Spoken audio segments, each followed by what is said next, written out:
Бог ще стига помежду ромите и апостоли. И той няма да бъде първият. Ще дойдат още много, халелуя!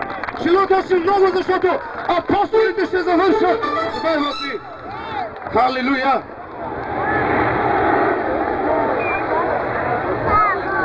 Първо, слава Богу на всички! Псалом 23 каза: Господ е пастир мой! Кой от вас ще каже, че Господ е неговият пастир? Нека да даде слава на Бога! Завроби! Вива ти Бог! Вива ти Господ! И вашия Бог се грижи за вас! И той днес е тук! Амин! Псалмопевецът Давид казва: Господ пастир мой, и не искаше да каже, че Господ е мой Бог, който аз нямам нужда от нищо. Аз вярвам, че днес тази икономическа криза е засегнал шаблоните на всички наши роми, но проблемът е Исус днес разреши проблема. Всеки от нас намери по някой лев, съедини се и да сме участници на източно място. И ние благославяме пастир Салчо и неговият крал и всички пастори и каже мир на всички и на всички църкви. Отдавам и слава, скъпи души. И как платили сега момента? Още не е времето за режим. Сега ако ви изправям, ще се разминаваме ли? Сега, скъпи души, много внимателно.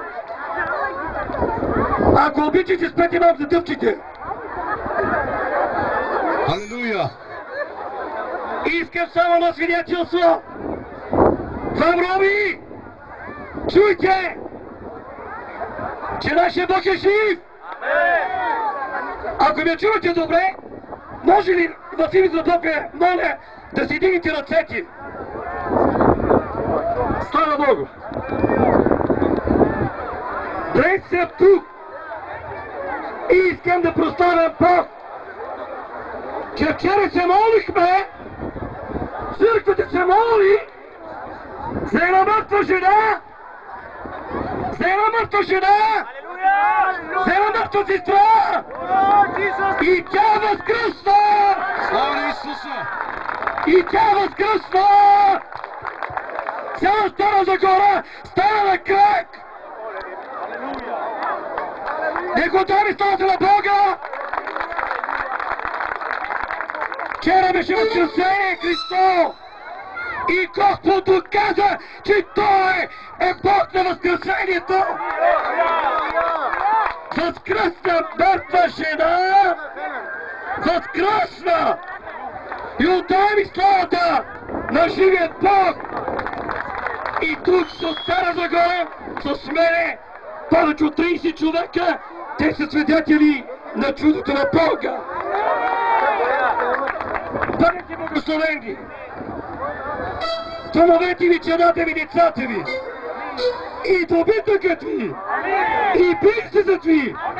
И що всичко правите за Бога, Бог да ви благославя!